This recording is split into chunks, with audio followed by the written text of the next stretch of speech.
Can you believe we are nearly 2 months into this NFL season? My goodness, time flies. Seems like yesterday opening day happened, and now here it is, approaching the tail end of October. We're this close to November. And so week 7, what happened week 7? Well, the GOAT did what GOATs usually do, and that was dominate.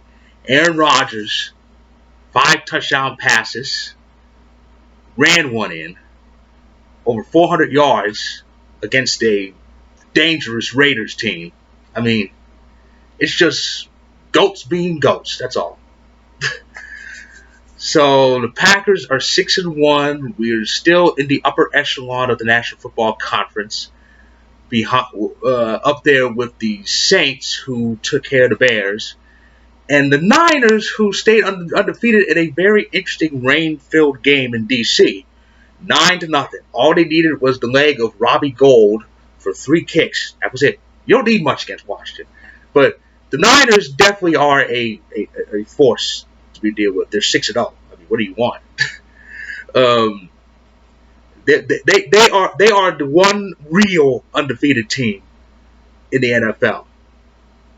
Not the team in Foxborough, who, let's face it, the University of Alabama and the University of Clemson could beat the teams that New England beat. I don't know why people are talking about New England 7-0 like it's this big thing.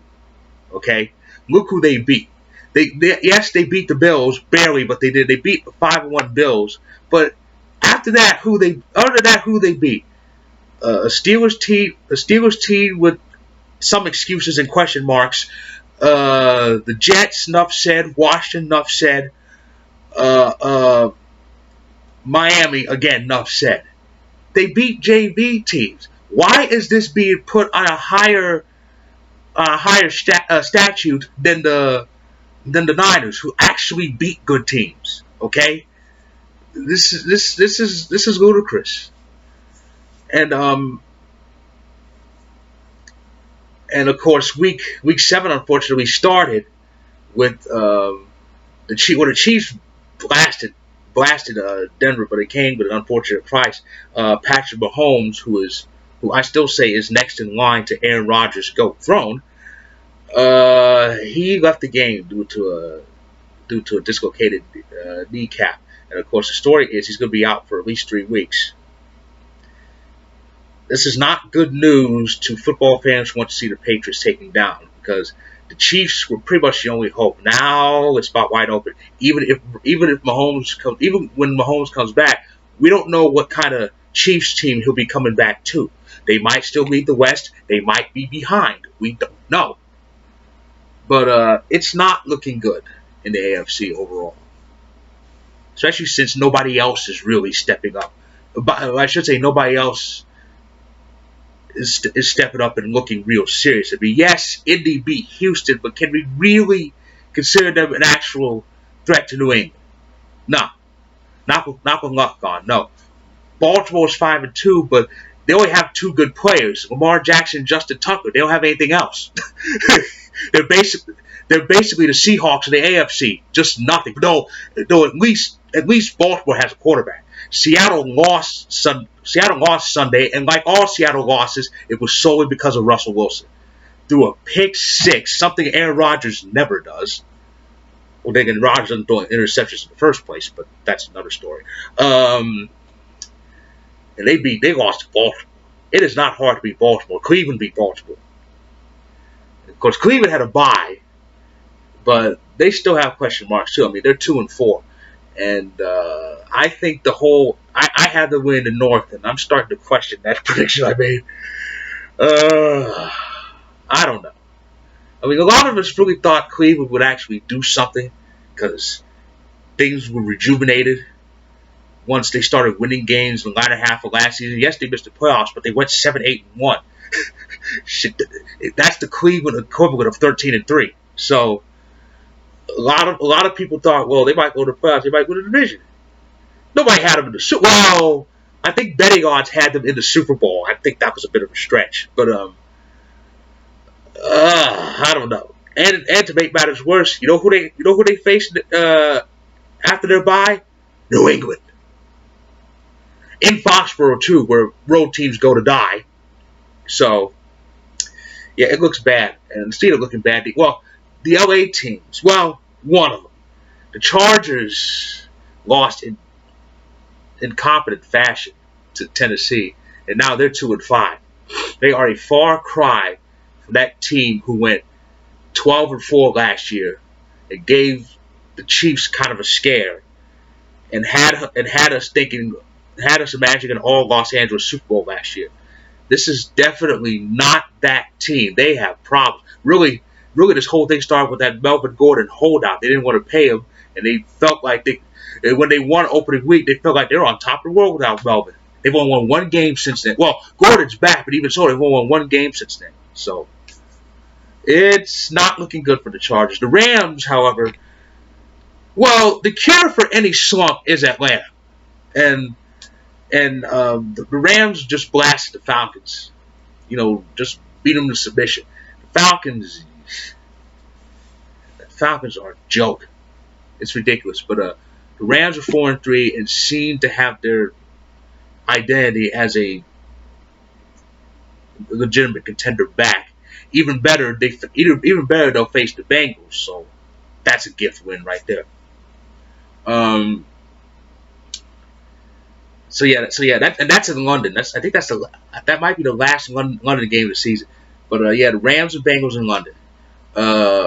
Week 8 begins tomorrow with Vikings and Washington. Washington. Why not just give the Vikings a victory? Oh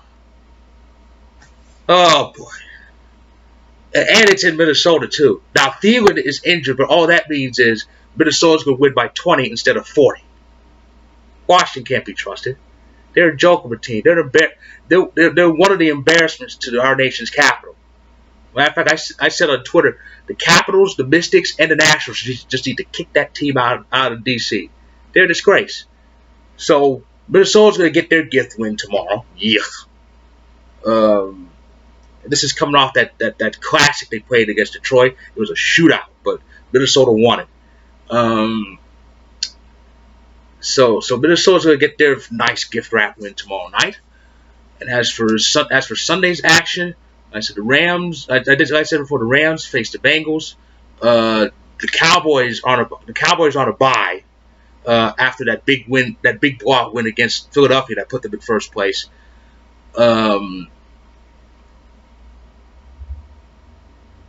I said New England faces Cleveland. The Niners face the Panthers, and for some stupid, ungodly reason, they are not going to start Cam Newton, which, as a Packers fan, pisses me off because the only way Carolina is going to beat the Niners is if Cam gets in there. I mean, Cam does things Kyle Allen can't do. So I don't like this. We're trying to get a leg up on the Niners here, and this isn't helping. Of course, the Sunday night game is Packers-Chiefs, and it's the Mahomes-less Chiefs. Matt Moore most likely be starting for the Chiefs for the first time this season. He came in relief after Mahomes' injury, though against Denver that was no problem. Now, the game's at Arrowhead, but even so, it's without Mahomes. That's going to be a key when they're playing against an NFC Super Bowl contender in the Green Bay Packers. The Monday game, the Steelers are coming off their bye, and they're hosting the Dolphins. It should be a gift wrap win for the Steelers, but the way they've been playing now, again, like I said, they have excuses, but the way they've been playing is no excuse. They better get it together because this could be one of those games where Miami comes out of nowhere and actually shocks them. I've seen games like this, so who knows what can happen. The Saints, the Saints who are also in our way in the NFC, they're hosting Arizona. Arizona has won 3 in a row. They won 3 straight since starting 0-3-1. That is amazing. They're in the thick of things. They have a better record than Philly. I never thought I'd say that. Arizona has a better record than Philly. That's saying something. But yeah, the Saints host Zona. Breeze may be back in that game. That's the rumbling I'm hearing. But I don't think they'll need Breeze. They can let Breeze rest another week against Arizona.